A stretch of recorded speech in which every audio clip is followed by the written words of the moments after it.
las cosas que podemos hacer para acabar con la corrupción es asumir nuestra propia responsabilidad y optar por hacer las cosas bien la mayor parte del tiempo. ¿A qué me refiero? A desnormalizar la corrupción. Generalmente tenemos esta percepción de que tenemos que minimizar el riesgo.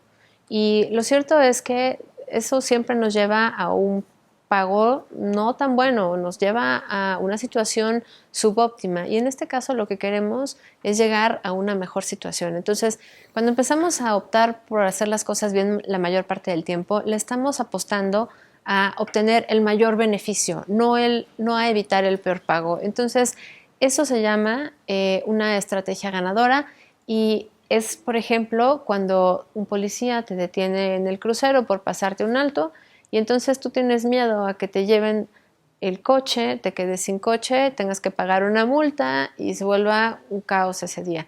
Bueno, en este caso te estamos invitando a que no tengas miedo, pidas tu multa y seguramente se llevarán tu coche, pero no va a ser tan grave como tú crees. Estás optando por tener el mayor beneficio posible y no por minimizar el riesgo de un pago espantoso. Generalmente nosotros, además, como personas, tendemos a normalizar la corrupción. Nuestra excusa moral es todo el mundo lo hace, a mí no me perjudica. Esto tiene un trasfondo social. Y lo que acaba pasando cuando tenemos este tipo de justificaciones es que no alcanzamos a distinguir entre lo que está bien y lo que está mal. Y esta línea divisoria entre reconocer lo que es aceptable y lo que no es aceptable se ensancha. Y ya no acaba siendo una línea, acaba siendo una supercarretera de 6 carriles donde es muy difícil saber de qué lado de la carretera estás. Y si me paro en el primer carril, y si me paro en el segundo carril, en el tercer carril, en medio, ¿estoy siendo corrupto o no? Es mucho más difícil que cuando tú vas decidiendo dónde está esa línea y esa línea se va haciendo cada vez más delgada. Además, las personas, y esto es muy normal, pensamos que la corrupción la cometen otros, lejos, los policías, los políticos, los jueces, las empresas, las universidades, las iglesias. Nadie piensa que soy yo, que es mi vecino. Nadie piensa que es mi familia. Todo el mundo lo ve lejos. Entonces, los invitamos a que empecemos a pensar en que la corrupción está súper cerca, que la corrupción es una opción, ser parte de ella o no. Y que finalmente, en México por lo menos, cada acto de corrupción extractiva, es decir, cada mordida, cada soborno que damos, nos cuesta en promedio 165 pesos. Y si multiplicamos esos 165 pesos que pagamos cada vez que cometemos un acto de corrupción, por cada día, por cada semana, por cada año de vida, por 120 millones de mexicanos, acabamos teniendo un monto que equivale al 1% del Producto Interno Bruto solamente en actos de corrupción que cometemos tú y yo. Ni siquiera estamos contabilizando los grandes actos de corrupción que cometen los empresarios, el dinero que se roban del erario algunos políticos, no. Esto es asumir tu propia responsabilidad en lo más cercano a ti y bueno, pues un pago pequeño acaba siendo un pago muy costoso.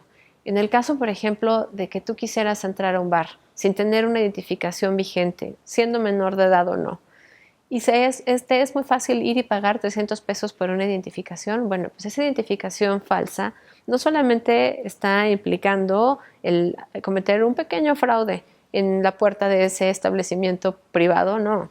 Eso tiene todo un impacto en la industria de generar identificaciones falsas que acaban mermando la calidad de nuestra democracia. ¿Por qué? Bueno, pues porque el Instituto Nacional Electoral tiene que depositar cantidades importantes de dinero en generar controles de seguridad para que no exista un mercado de identificaciones tan sencillo, tan barato.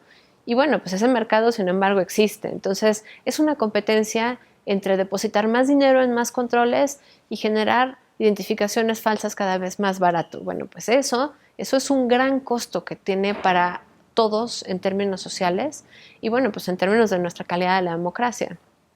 Además, un pago pequeño que, por ejemplo, hiciéramos en la ventanilla única de una delegación para obtener un trámite relativamente sencillo que nos costaría 100 pesos, pero sí regresar en 2 ocasiones posteriores a concluir el trámite.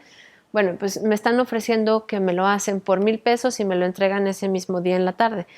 Esa opción de pagar 100 pesos y regresar en 2 ocasiones posteriores o pagar 1,000 pesos y regresar esa misma tarde, esa es la que te da el verdadero poder de optar entre hacer o no las cosas bien. Porque además de esos 1,000 pesos que tú estás pagando por el trámite, si optas por ser corrupto, acaban siendo 100 para el de la ventanilla y 900 que tiene que repartir dentro de los funcionarios que lo están viendo, sus jefes, entre aquellas otras personas dentro de la delegación que van a dejar de hacer su trabajo por hacer este trabajo encima de los que venían ya en la fila. Entonces, este costo en corrupción de 1,000 pesos acaba siendo realmente una merma importante en los procesos y bueno, pues acaba siendo también una merma importante en el ejercicio del gasto y nos cuesta a todos como país muchísimo dinero. Y bueno, retomando a la responsabilidad de optar por hacer las cosas bien la mayor parte del tiempo, les hablo desde la responsabilidad y el poder que implica el poder decidir entre ser o no corrupto.